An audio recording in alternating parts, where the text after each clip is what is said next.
મહીસાગરના લુણાવાડા નગરપાલિકામાં વર્ષોથી સેવા આપી રહેલા વર્ગ 4ના રોજ સફાઈ કામદારોને સિનિયોરિટીના ધોરણે કાયમી કરવાની માંગ ઉઠી છે। સામાજિક એકતા જાગૃતિ મિશન અને અખિલ ભારતીય શ્રમિક સંઘ દ્વારા 12 ઓગસ્ટે નગરપાલિકાના ચીફ ઓફિસર અને પ્રમુખની લેખિત રજૂઆત કરી 15 દિવસનું આખરી અલ્ટિમેટમ આપવામાં આવ્યું છે। રજૂઆતમાં વર્ષોથી સફાઈ કામગીરી કરતા કામદારોને ઉપલબ્ધ ખાલી જગ્યાઓ પર તેમની સેવાને સિનિયોરિટીને પ્રાથમિકતા આપી કાયમી કરવાની માંગ કરવામાં આવી છે। આજે છેલ્લા 3 વર્ષથી મેં રજૂઆત કરું છું સીઓ સાહેબને ભરતી માટે। મારા કર્મચારી 40 છે ને રજૂઆત કરવા માટે મેં વિમલભાઈ સોલંકીને અહીંયા બોલાયા લુણાવાડા નગરપાલિકામાં જી ને સીઓ સાહેબ જોડે વાત કરી, અલ્ટિમેટમ આપ્યું છે 15 દિવસનું। સીઓ સાહેબ બી એમને જવાબ આપ્યો છે ને એમને કીધું છે તો ફાઇલ અમારી બરોડાથી મંજૂર થઈને ગાંધીનગર શહેરી વિકાસમાં પડી છે જી ને મંજૂર થઈને આવશે એટલે અમે સફાઈ કામદારની ભરતી કરશું જી એવો આશ્વાસન આપ્યો છે। જો આવનારા સમયની અંદર તમારી આ માંગ પૂરી ન કરવામાં આવે તો તમે શું કરશો? અમે હડતાલ કરશું। કઈ જગ્યાએ? કઈ જગ્યાએ?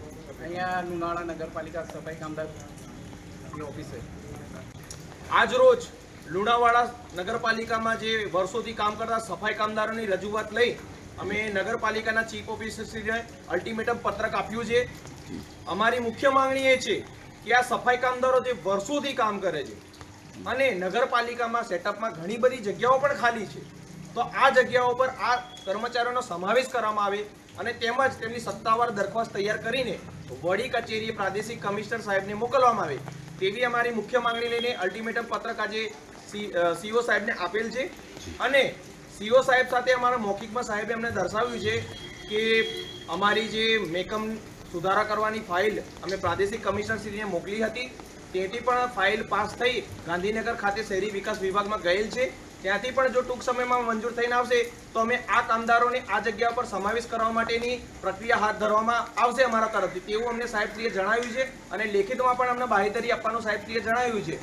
જો આગામી સમયની અંદર આ લેખિત બાંહેધરી અને આ અમારી જે પ્રક્રિયા હાથ ધરવામાં નહીં આવે કાયમિકની, તો અમે ઉગ્ર આંદોલન તેમજ ધરણા પ્રદર્શન નગરપાલિકા